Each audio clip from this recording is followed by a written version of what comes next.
somalilan ahna guddoomiyaha xisbiga kulmiye in uu borsayskii iyo waddadii xisbigu khaldantay oo ay dad dhagarqabayaali aan u malaynayo inay madaxweynaha ku guureen oo khaldeen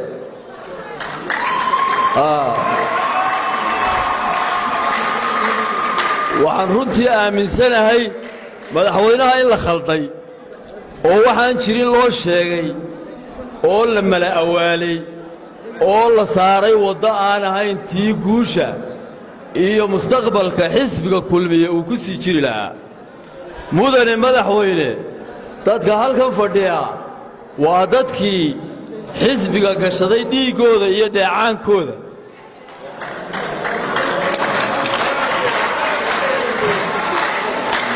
mudane madaxweyne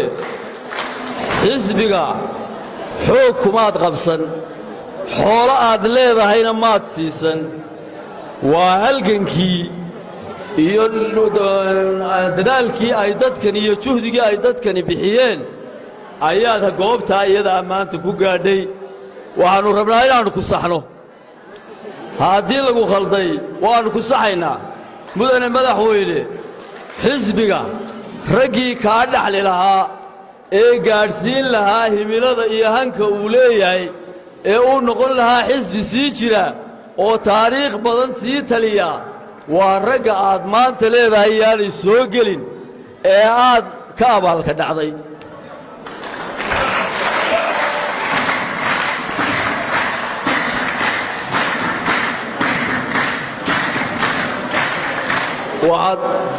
madaxweyne waxaan kaaga digayaa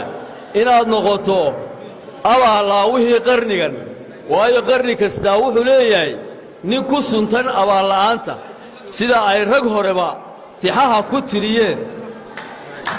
markaa waxaan kaaga digayaa inaanad abaallaawe ku suntanaan oo aan lagu bixin abaallaawihii qarniga maxamuud xaashi cabdi waa nin aad garanayso wixii uu taray iyo wixii uu xisbiga taray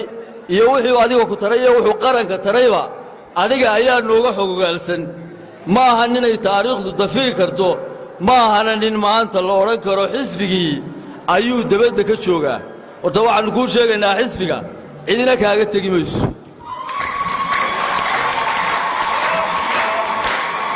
laakiin waynu ka raqsanaynaayoo dee gari laba nin kama wada qoslisee ragga maanta halka aad maaragtay joogto kula jooga ee beenta kuu sheegay ee waxaan jirin kuu sheegay ma aha rag kaa saari doono maalinta dambe oo soo socota adduunyadu waa maanta iyo shalay iyo berri shalay waynu soo dhaafnay maantana waynu joognaayoo adigan sida wuxuu wax u maamulayaa berriina way soo socotaa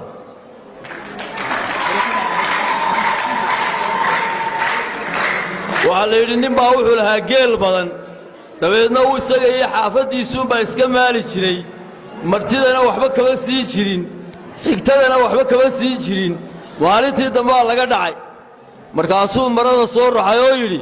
tollaahayey geelaygii baa la dhacay waaryaa maali jirey waxaa maali jiray baa la yidhi adigiiyo naagtaada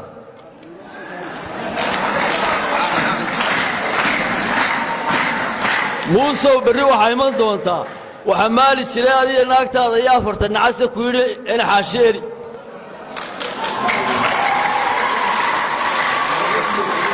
wallaahi kaama saari doonaan beelweynta halkan fadhida ee xisbiga kulmiye tacabka gashatay ee hantidiisa lihi waxay kuu tirinaysaa inaad dhac fara badan ka haysid marka hore waxaannu ahayn iyadoo aad dhacii beertii jenaraal cismaan dacas aad haysid ayaannu nidhi liqa oo doorta waannu ku doorannay waxaad ku dartay hudheelkii suldaan siciid iyo ganacsada jaabac karaaciin oo isagana aad xoog ku qaadday iyo reernimo waxaa kaloo kugu maqan diyaaradihii daala airline iyo alcarabiya labadaasina way kugu maqan yihiin waxaa kaloo kugu maqan hubkii aannu kugu wareejinnay ee beesha bahood oo aad dhinacii kale ee dhiggooda ahaa lacagtii u tirisay iyadoo aan weli aanu gacantaada soo gelin waxaannu kaa rabnaa hubkii aad ku ballan qaaday dhowrka goor ee aanad waxa weeyaan weli lagaa haynin waxaa kale oo jirta tabashooyin fara badan oo aan halkan lagu soo koobi karin arrintayadu cabasho maaha muusanawna maaha waa garnaqsi haddaad diyaar u tahay inaad nala garnaqsato oo sidii rag isu qaban jiray waynu isu qabanaynaa sidii rag u kala bixi jirayna waynu u kala baxaynaa waxaannu rabnaa inaad nala garnaqsatid oo aad gogol dhigtid oo aynu kala jid qaadanno wallaahi xisbiga kaaga tegi mayno meel kaloo aannu u soconnaana ma jirto isagaannu kaa qaadaynaa isaga ayaannu kaa qaadaynaa waayo waa hantidayadii aad ammaano ku haysato dabeedna aad yadaysatay marka hore silka waxaa qabanqaabiyo oo qabtay xafladdan taageerayaasha kulmiyeed sidii raggii horeba sheegay marka beesha iyo waxaa beesha carabka lagu dhufanayo beeshu maaha mucaarid maaha habar jeclo laakiin waxaa jira waxa ka dhigay beeshu waxaa ka soo baxay madaxtooyada iyo xusba kulmiye waxaa u weyn nin weyn baanahay 80 jir baanahay ilaa raggii gobonnimada dhaliyaanahay waxaa u weyn waxaa beesha ka cadhaysiiyey waxa weeyaan xusbi mucaarid inuu kulmiye qabsadaan la mooday xusbi mucaarid in kulmiye qabsadee lagu wareejiyey xusbi mucaarida siraayo madaxweyne siraayo cali mareexaan xirsi hadday tahay maxamuud xaashi qof allaale qofkii kulmiye ka mid ahaa wax koolka ahaa ee dawladdan sameeyey waxaa lagu qoray tuug baa lagu qoray arrinkaa beeshu waa ka xuntay waana isgaadhsiisay ku hadlaya codka kulmiye afka kulmiye haddii aan ka hadlo odayaasha beesha habar jeclo ee halkan isugu timi ee dhallinyariya waayeelba leh waxaan ka hadlayaa muuse biixi cabdi waxaan u sheegayaa marka hore horta waa madaxweynihii dalka marka labaad waa la lumiyo malaa dhinacyadiisaba dee muu eegin cambara waxay tidhi dadka la isma saarsaaree horta gara ciddaan ahay marka hore horta malaadee muuse biixiyow adigoo madaxweynihii dalka aan malaa dhinacyadaada aad eeginba waxaannu sugaynaa oo aannu macnaha diyaarunna hadday berri timaaddiyo hadday maanta timaaddiyo hadday saa dambe timaaddaba macnaha guddoomiyaha maxamed xaashi ciddii ku haysataa dee waxayna tahay waannu sarki ama qacanaannu ku wada hadalla ama af soomaali dee aannu ku wada hadal muusow ilowshiiyow dhowida maa umul baa tahay muusow kan dumarkan raggan dadkan meesha isugu yimid iyo kuwa maqanba waa kuwii daarahooda iyo dahabkooda muusow u xaraashay kulmiye haddii aad tidhi si fudud ayaad u maroorsanaysaa maya waa ka tun adagnahay taa haddaannu beesha bariga nahay waannu ka tun adagnahay taa maxaa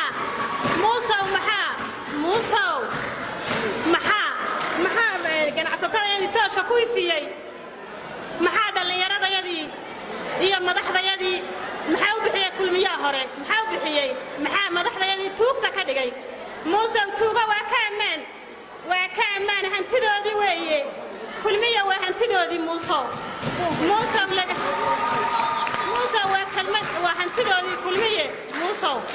ayaan kugu yidhi muusow dee malaa waad u diyaargarowday inaad caadaysato inaad caydo madaxdayada muusow waad caadaysatay laakiin waannu ka tun adagnay taa muusow muuse laga faagay oo lagala baqay faraha baan kugu yidhi muusow malaad libaax baad su taqaan libaaxse ma tihid waa taageerayaashii kulmiye beel baa u badan wixii ka maqan halkan waa ka taataabanaya waxaan u baxay waxa weeye haddii ay tahay markii la wareejiyey xusbiga 45 casha lagu wareejiyey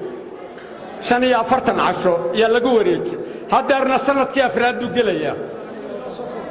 waa ninbuu dhexda ugu maran yahay ninkii loo dhiibay dee hal maalaa loo dhiibay hashii maalka ahayd nirigtii iyo ku soo dara buu yidhi awrkii la raranayay buu yidhi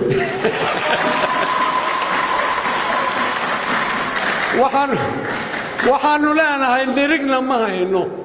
awr lagu daro oo hashaabahayana ma hayno waxaannu leenahay haddii aannu nahay taageerayaashii kulmiye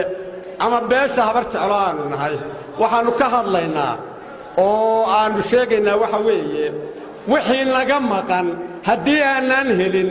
oo aan haddeer xafladaha iyo intaan xusbiga la gaadhin shirkiisa aan lagu dhawaaqin waa burbur kulmiye taasaannu leenahay waxaannu leenahay markii dawladda la wareejay ee axmed maxamuud siilaanyo iyo wasiirradiisu ay wareejeen dawladdii ahayd uu xukumayey ninka la yidhaahdo axmed siilaanyo dee dawlad buuraha baa loo dhiibayoo halkaa sallaxan wax allaale wixii ka shaqaynayey ee markaa ku jiray haddii xirsi xaaji xasan qoray iyo haddii siilaanyo qoray iyo haddii maxamuud xaashiq qoray waa la fiidhsado waa laga saara wixiiba waa laga saara tabooshooyin fara badan tabooshooyinkaa waxaa ugu horeeya ganacsatadii beesha oo muuse handalaabay madaxweynihii hore mujaahid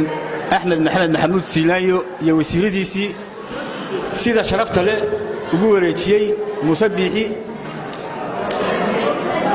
xilka inuu maanta bulush xaale muuse biixi uu daba sido oo meel walba la taagayay xukuumaddii hore waxa ay dhacday oo ay baabisay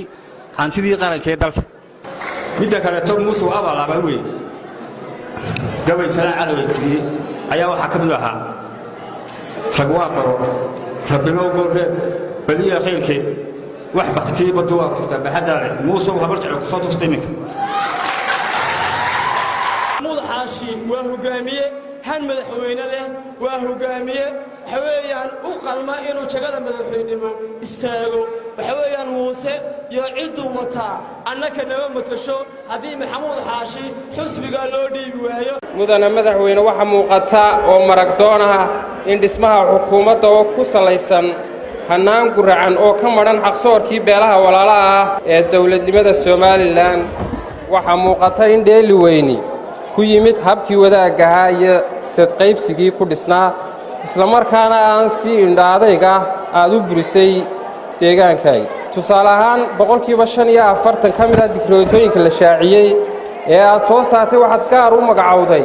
beeshaada waxa iyaduna aan tiro lahayn xilalka dikrootooyinka aan la shaacin ee sida qarsoodiga loo howlgeliyey adiga oo sidaa ugu tagrifalay qarankii xaqsoorka lagu dhaariyey ayaad haddana shacabkii ku canaananaysaa habdhaqanka qabyaaladda mar kasta oo aad jeediso khudbadaha isku wada midkaa mudana madaxweyne muddadii 3 sano ahayd ee aad xilka haysay waxay kaaga dhammaadeen kala qaybinta bulshada iyo isculaysiinteeda 3 sanana waxa kaaga dhammaaday boobkii iyo baroortii hooyooyinka iyo la wareegidda wax kasta oo aad u aragto inay wax ka tari karaan ujeeddadaada daaran xoolaysiga hodnimada degdega iyo tijaarnimada xilka aad ku doonayso mudana madaxweyne muddadii aad dalka xukumaysay ganacsatada ka soo jeeda beelihii codka ugu badan ku siiyey gaar ahaanna beesha bariga burco waxa lagu sameeyey beegsa cadaaweed adiga iyo xukuumaddaadu waxa dagaal qaawan oo qadhaadh la gasheen shirkadaha ku abtirsada deegaankan dagaalka ganacsi ee beelaysan waxaan u aragnaa inay sababeen nacjiitay iyo damacantiyadeed halkudhigiisuna yahay hunguriwad ma arko 4 diyaaradood oo caalamiya bay xukuumaddii Siilaanyo dalka keentay labadii ay ka wakiilka ahaayeen muwaadiniintii deegaanadan ku abtirsada bariga burcay ka soo jeedeen ilaa maanta way xaniban yihiin taas beddelkeedana labadii diyaaradood ee wakiilka ka ahaayeen muwaadiniinta beeshaad ka soo jeeda ilaa iyo maanta way shaqaynayaan hudheelka Hargeysa Club oo ay muwaadiniin beeshan ku abtirsadaan ay sifo sharciga waafaqsan u maalgashadeen isla markaana laba madaxweyne u saxeexeen duhur cad ayaa sidii burcadda xukuumaddu ula wareegtay madaxweyne dhallinyaradii shaqaalaha ah ee dawladda ee u soo halgantay sidii aad madaxweynaha u noqon lahayd ee shalay halgankaasi lagu bogaadinayey maanta waa la eriyey taas beddelkeedana waxaa la dalcasiyey shaqaalihii dhallinyaradaas la midka ahaa ee caddaystay aflagaadaynta mas-uuliyiintii xukuumadda Siilaayo waxaannu leenahay haddii aannu nahay taageerayaashii kulmiye wixii naga maqan haddii aanaan helin shirkiisa aan lagu dhawaaqin waa burbur kulmiye haddii xusbigaasna waa afduub waxaan aad iyo aad iyo aad iyo aad u soo dhowaynayaa oo aan ugu baaqayaa xusbigii kulmiyee hore